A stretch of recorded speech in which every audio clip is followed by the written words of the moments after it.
Hello, everyone. Welcome back to Coffee with Convery, where we caffeinate your curiosity with bold stories, actionable insights, and fresh takes on how we define and you define your own success. Today's guest, Vijay Rajendran, is a venture builder, founder, UC Berkeley Certified Executive Coach, and author of the Funding Framework, Secure Startup Funding with Confidence. Vijay helps leaders scale not only their startups, but also themselves. Vijay has spent over 20 years at the intersect of entrepreneurship, venture capital, and leadership, from building fintech and e-commerce startups to leading portfolio values at Fortune 500 Global and a venture capital firm with 2.7 billion under management to mentoring founders in over 80 countries.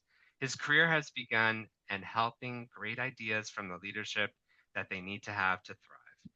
Whether you're a student dreaming of your first venture startup job, or just seeking to break into a professional ready situation to turn your vision into reality, this conversation will give you that roadmap to start. BJ, welcome to the podcast. Brian, it's great to be here. Thank you for having me. Thank you. I'm so excited to get going on this topic with you.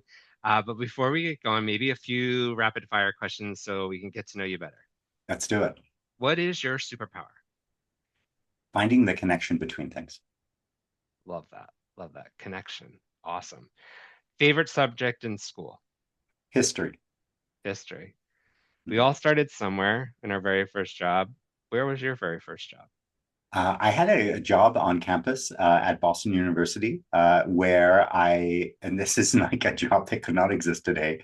I had to move like AV equipment around into different classrooms. And maybe setting things up. And so there would be a television that would be like, really, really big, and it would sit on a cart. And then there was a VCR underneath it, which for your guests that might be on the younger side, that is video cassette recorder. And it had to go and set things up, or a slide projector, or like go and do these things. And it would take me around the university, my first semester, and I knew different classrooms and where to find things, and see different professors and things like that. And that was kind of fun and neat, and had me walking around and doing things. So I like that. Awesome. And what were you were enrolled there at Boston Yes, University? So that's right. Yeah, I what was a did you student there at the take? time. What were your What was I program? studying? I was in the business school there, Oh, which was cool. a wonderful experience, and I got to both like learn about certainly that field, but also take classes in all kinds of different subjects, and really appreciated that balance and being well Amazing. rounded. Yeah, it's a great school. I did some work with them too. I'll talk about that Oh, offline cool! sometime. Oh, Yeah, that's yeah, awesome. it's awesome. If you had to describe yourself in one word, what would that be? Can I use a hyphenated word? You can use that. Okay, Yes. bending the rules here. No, no, no. Work, It's all good. work in progress. I love that. I love that. That's awesome. You're my first work in progress that shared that. I love that idea too. Cool. Because we always are, really, seriously, lifetime Yeah, learners, right? Like, that's right. awesome. Thank you. I love that.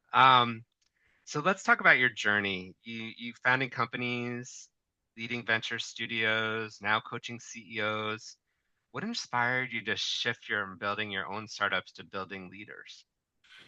Yeah, I um, have found myself either being a founder of a company or working with entrepreneurial leaders in one way or another. And I think it is a very high calling for people to apply their creativity and energy, despite having very modest resources, to do something that seems improbable. Mhm. And whatever we can do to change and improve the odds for people doing that, I think is worthwhile. And after working with the portfolio of the firm 500 Global, also known as 500 Startups, I found that 10 or 20% of my time I spent helping a founder through something difficult, intensely personal, but related to the business, whether it was fundraising and telling their story, or it could be a co-founder disagreement, it could be figuring out when to hire, it could be how to navigate a particular corporate sales prospect or something like that. Sure. I found those moments were really rewarding for me as well as for them. And so I realized developing leaders is really important. Leadership can be developed. We're not born anything. We're just a product of our environment, circumstances, and attitude. Uh, and so with that, I decided, I found the thing the world needs more than anything else, which is a short supply, isn't capital, it's not technology, it's increasingly the quality of leadership we have in our institutions, in our communities, in our business, and so on. And so that's why coaching is really important to what I do, and why I subsequently went through the Berkeley Executive Coaching Institute's Executive Coaching and Leadership Program affiliated with the Haas School of Business, because that's a lot of what I want to bring to the work I do with founders. Because there are these coachable moments, which I think of as a startup system, fundraising, Hmm. go to market, the sort of beginning of sales, and also how you build and scale teams. But rather than treat those things as separate, so much of it is what you bring as a leader to be successful. That I find people have to find their answer, and that journey is better when you have someone by your side. Absolutely. Absolutely. Amazing. What's one maybe like lesson you learned as an entrepreneur that you now Mhm. pass on to these founders and people that you coach?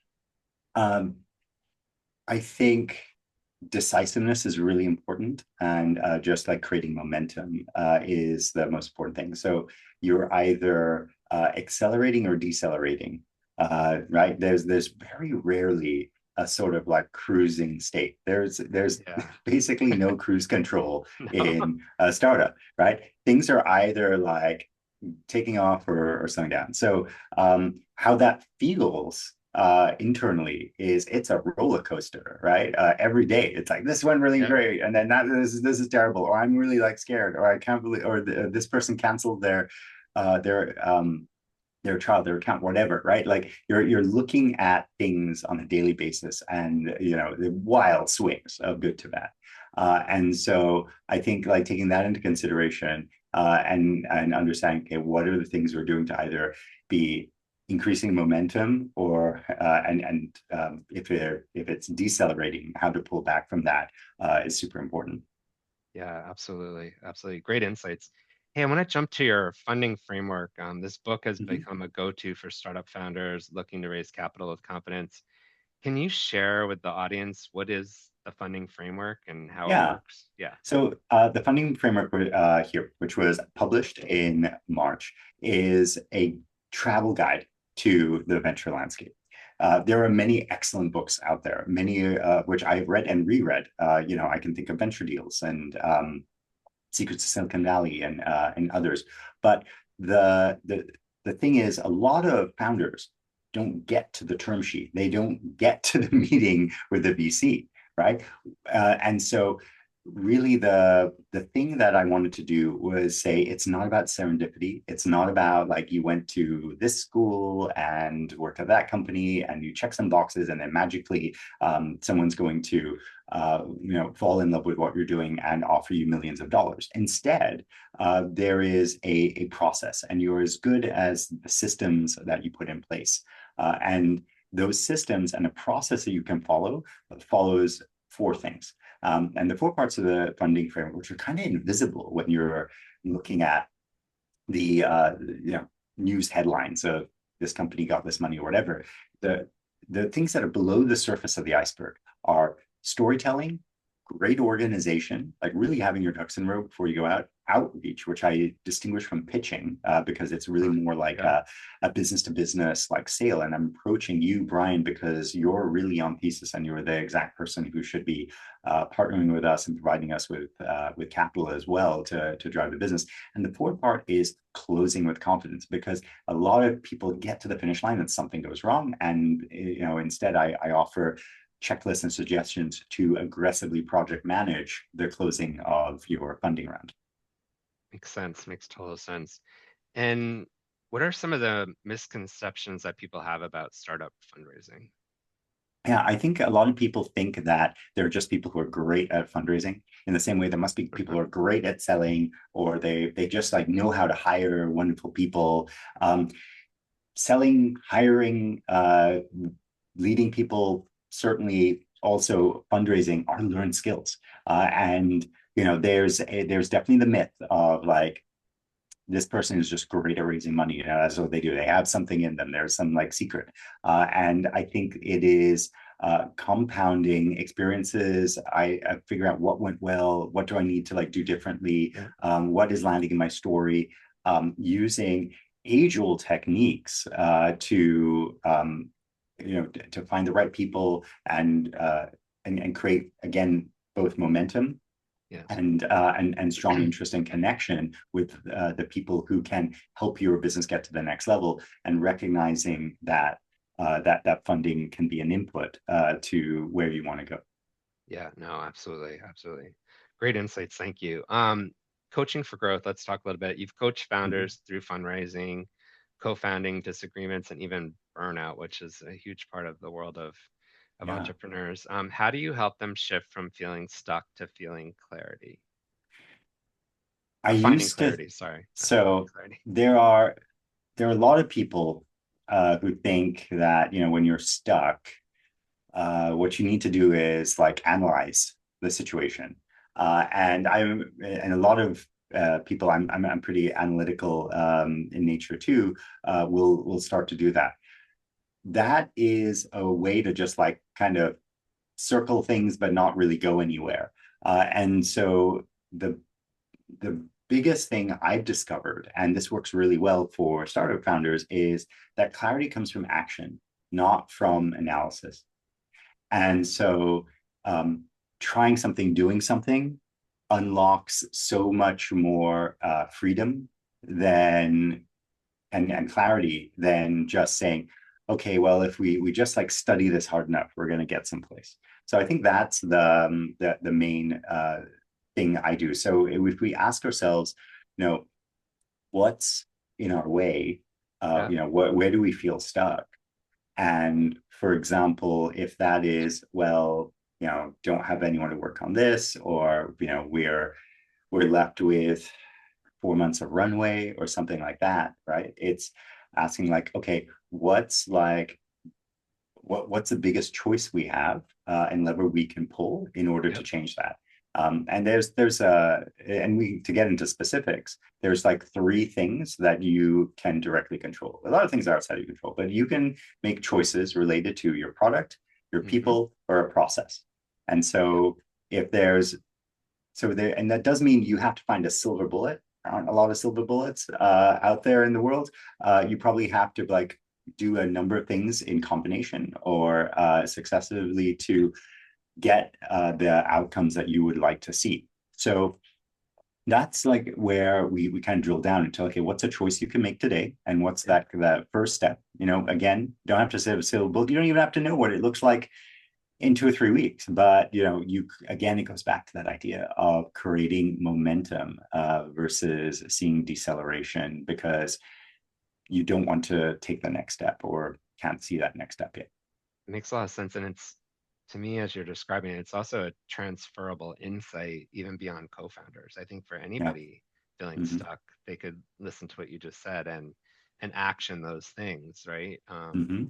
So I agree with that. No, it's a Co great, co-founders are interesting. yeah, It is one of those things where people know a lot of startups, a lot of other kinds of businesses break because people have disagreements, and those disagreements are about two things. One, the quality of communication you're having.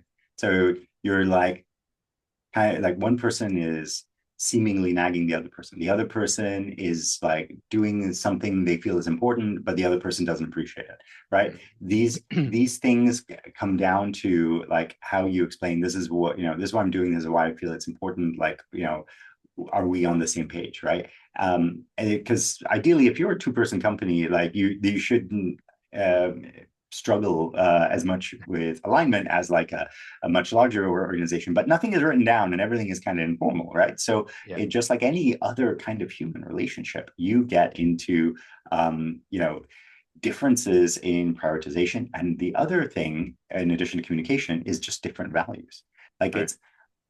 it is really a struggle when people have different, really different values and different things are important to them, and they they don't share and they don't accept that of each other. Right. And it might be that your values are so different that you can't work together.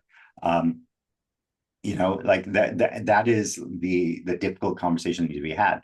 But it might be that you have a shared goal, that you can work together. You don't have to have 100% of the same like values. And by values, I don't mean virtues. I mean, you know, you know, maybe it's like creativity versus joy versus relationship in your work. Maybe it is the role that like family uh,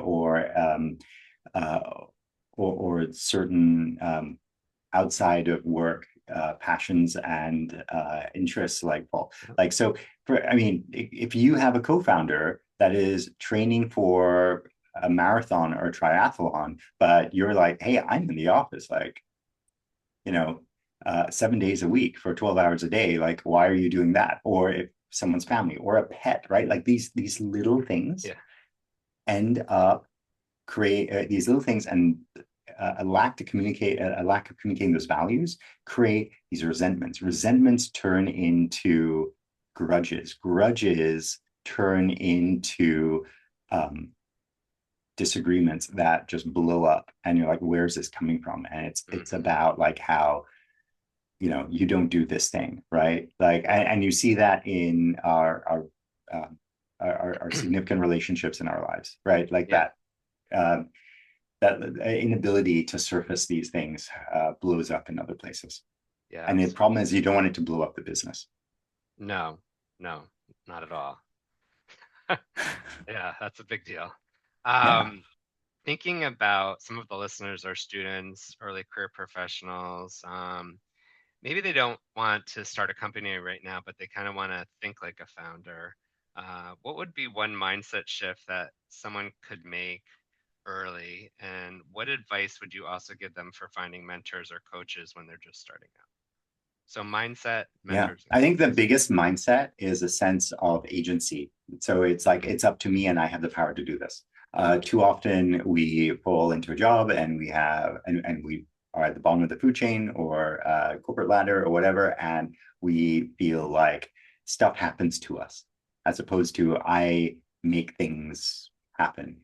Um, you know, people who ask for forgiveness rather than permission, and people who can communicate the why as a and not just the what of what they're doing are those that are operating with Very key. Yeah. high agency. And you know, not sometimes with autonomy, maybe you don't have the autonomy yet, but you're kind of doing these other things, I think, in any other kind of role, and that is something I've observed.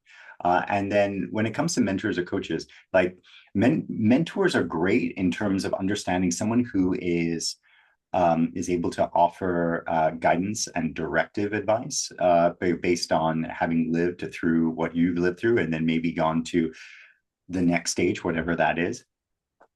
The best, you know, I think really good mentors are someone that is 5 years ahead of you. I mean, someone who is 20 years ahead of you was operating in a different set of conditions and expectations and opportunity set, right? And so those people are wonderful in terms of not, let's say, tactically what you should do, but maybe like um, strategically, like asking, you know, asking bigger questions, but like in terms of more tactical career moves, particularly if you're in that earlier stage, then someone who is 5 years ahead of you is someone you can get a lot of value from. Coaches, on the other hand, are ideally more indirect, and they help surface your answer and help you with clarity and insight, and can be action oriented around particular things you want to accomplish.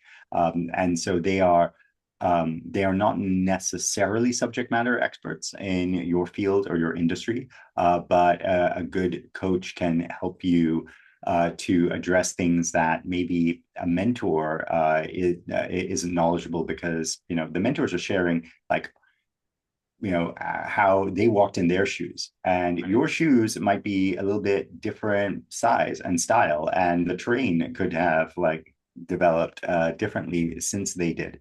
Yeah. So that's where a coach is complementary to a mentor. um, I feel like the ideal mix, if you had to combine the two, is kind of 80-20, 20% coaching, 20% mentoring, where someone's lived experience and gives them some wisdom to help them coach you better. But really focusing on what your answers are important, because you have different values from that person, and you also have unique combination of talent, skills, and on top of that. So that's how I would think about like figuring out and taking your time to find someone who's going to be a great long-term mentor or coach. Yeah, no, it's a great, and thanks for delineating the two as well. I think that's super important. And another question I have is, what do you think about the idea of people having multiple coaches for different things, right? Because sometimes Yeah. it's difficult to find one person for Uh-huh. one for your whole Yeah. life, The right? the word coach is taken so many forms, and I don't want to sort of uh, sort of split hairs about it. But Yeah, obviously, you have people who said, "Oh, yeah, I'm a sales coach, or I'm a communications coach," or they coach in a particular like thing. And I'd say yes, there are people who can help you with a specific skill you want to develop. So 5 years ago, I worked with a communications coach because I was having a lot of high stakes conversations at yeah, work, and I'm not sure what was going on, but for a number of reasons I was kind of fumbling through that, and I got a lot better at what I needed to communicate working with a coach. And I like read a bunch of books, I had done a bunch of things, right? Like I looked at an online course, but wasn't getting there without that like personalized help. I have a friend who is a expert branding and marketing coach, right, and can help you like work on this one thing. So I think specialized coaches can be really great. In the same way in medicine, a specialized uh, physician or surgeon can do things that other people cannot, yeah, right? yeah, But when you don't know, and when it's a combination of things, or you need to have continuity of care in medicine, then a general practitioner or internal medicine internist can do things that benefit you as well. And I think that's where people come to coaching, perhaps for long term uh, career sounding boards, or yeah, perhaps to talk about stuff that's going on. So uh, I have coaching conversations with founders where it's all about the startup system, and they come in saying like, "Oh yeah, we want to talk about this part of our fundraise, or how we're connecting with customers, something like that." And then there are others that are just like coming in saying like, "I am feeling a certain way," and that's not because they're seeking therapy, but there are behind the way they're feeling, there's something that's happening inside the business where yeah, that is affecting them in an important way, and we need to like uh unpack that. And maybe it is how they're spending their time, their frustration with somebody else, like these things that need to be addressed. And there's no, again, silver bullet for these things. There's a bunch of choices, right? And so it's really helping people make those choices, find the next thing they want to do about it, and then hold them accountable. So like the accountability partnership is a big part of coaching as well, in my experience. oh, absolutely, absolutely. It's so important. So I was talking earlier, our listener audience is varied across various areas of their careers and their journeys. We do have a number of people that are early in career students. We also have a lot of people who are making another choice to doing their second chapter, third chapter, Mhm. pivot to a new career. So I know you talked a little bit about the mindset shift. Um, when we also talk about this idea, what do you think about the idea of how they show up, how they show up in this world? So we talked about the mentors, the coaches, but how do they also think about how they show up, whether it's at work, online, in on LinkedIn? What do you talk about that when you talk to your clients?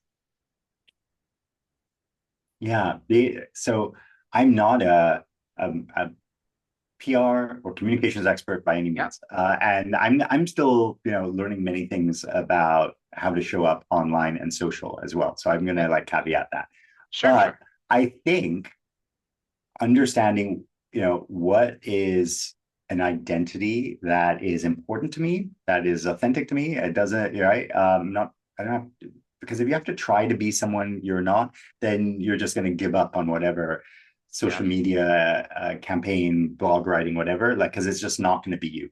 So, and you're true, going to be true, one of these people who writes like, four posts on LinkedIn and gives up because no one cares. And right.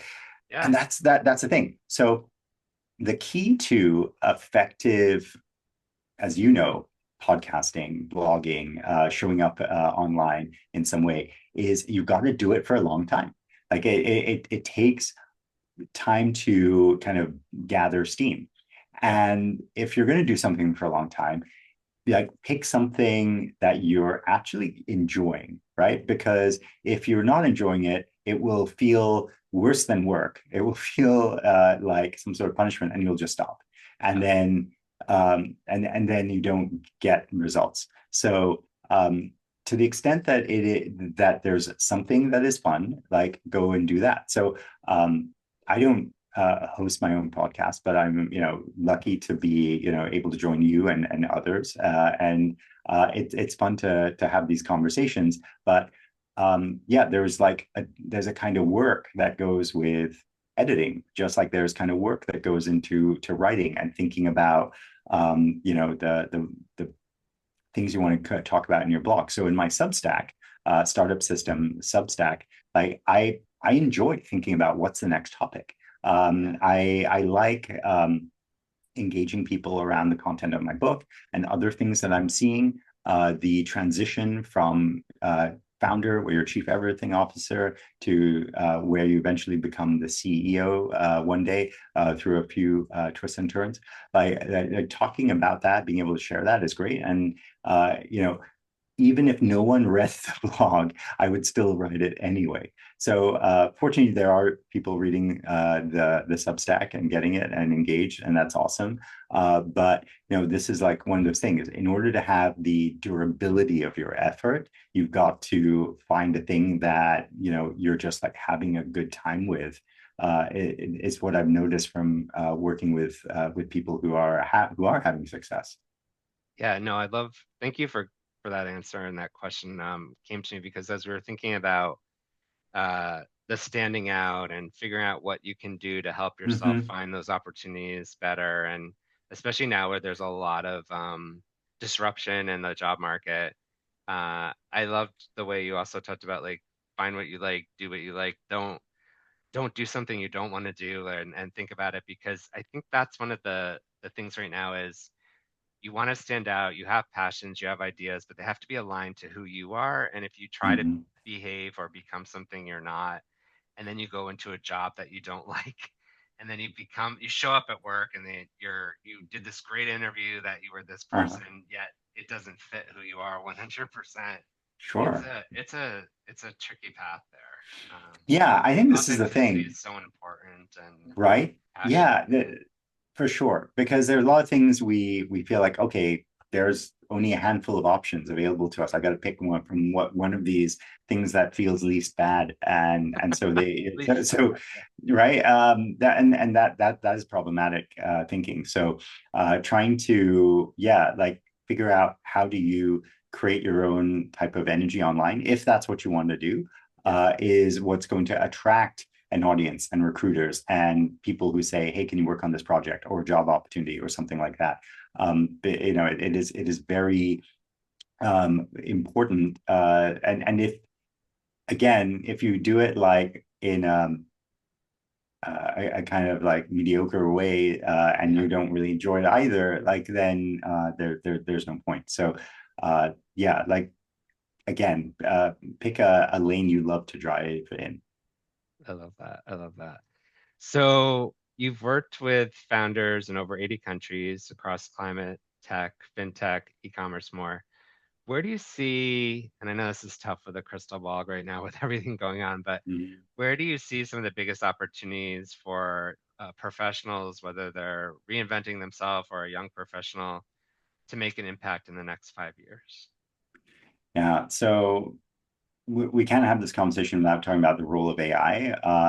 But I think for people who are learning AI skills related to today, which looks like prompting, or it could be what working with data.